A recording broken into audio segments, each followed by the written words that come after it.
Hi everybody, and welcome back to my channel. For the fifth and final card in my full card series, I wanted to share with you what I'm calling a Flippin' magical card.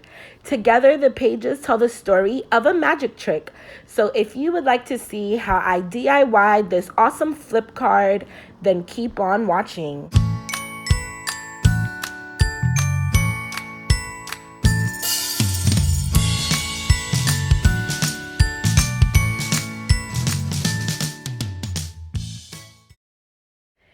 So I started this card with all of my elements prepared.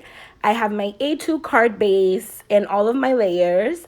And then I also have these two long strips, which are going to create the mechanism for the flip card.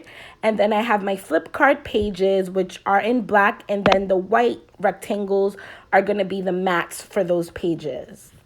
So for the background, I decided to keep it very contrasty, and I went for a center gradient with mustard seed, spice marmalade, and fired brick. And I'm going over that blended background with a diagonal stripe stamp. And I'm triple stamping that so that I can get a really nice and solid stripe on the background. This stamp was meant to be a little more distressed looking, so stamping it 3 times worked really well. I did get this stamp from AliExpress, if you're wondering.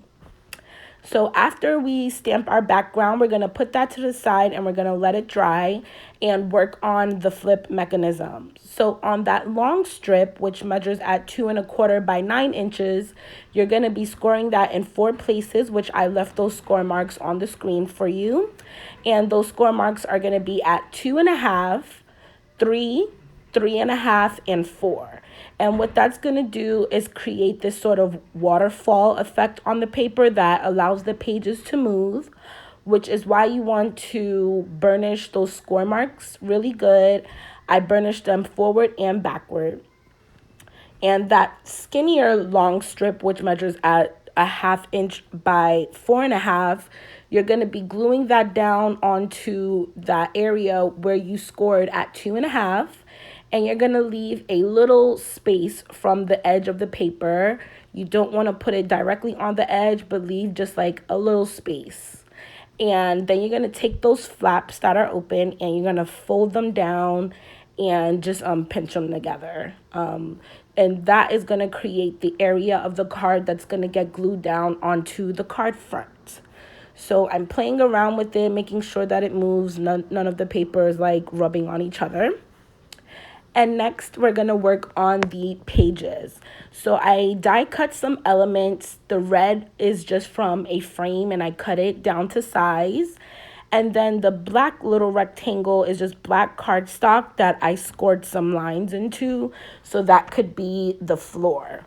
So what I was going for is my character revealing a magic trick. So I wanted to create something that looked more like a stage for them to do the magic trick on, which is why I also included the yellow in the background of those white rectangles. So here is my elements. So these are my elements. It's like a little teddy bear or chipmunk or something. So our first page is going to be this box with the rabbit looking at it like what's going on. And then here, the second page is going to be our magician with his magic wand and the box.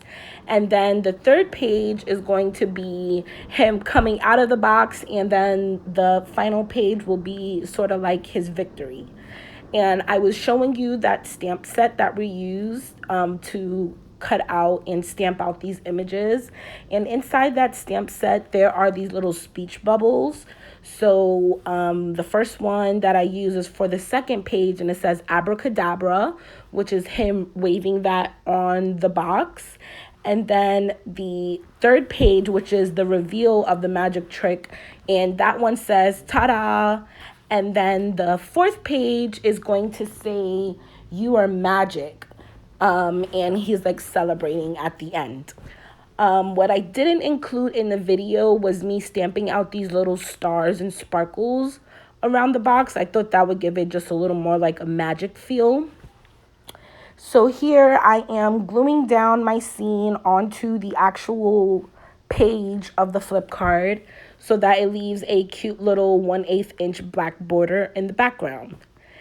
And now we're going to be gluing down those pages onto that strip mechanism that we created.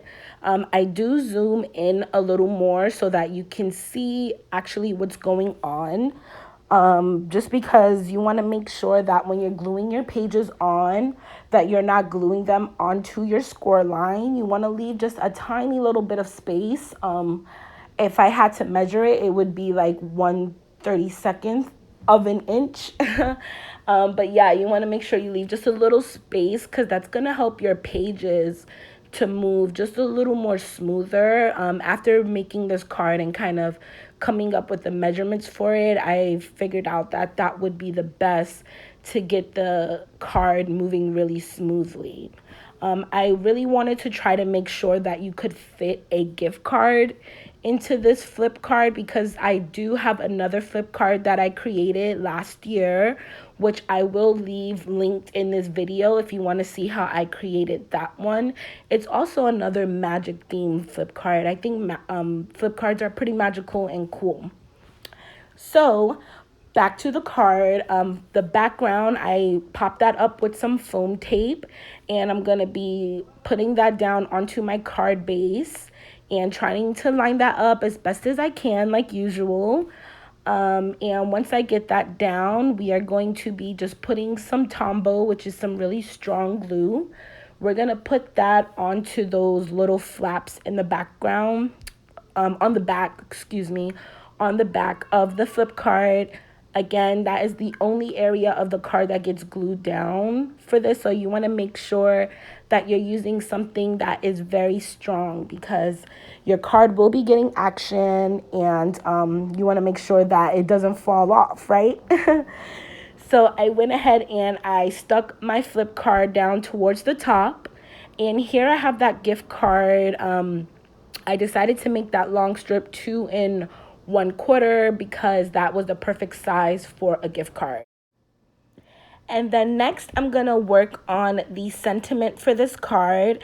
So I stamped out on a long black strip of cardstock, have a magical, and I used VersaFine ink as well as some white embossing powder to emboss that. And I do sprinkle my embossing powder twice, especially when I'm using white on black cardstock, just so that I can get a really nice solid image.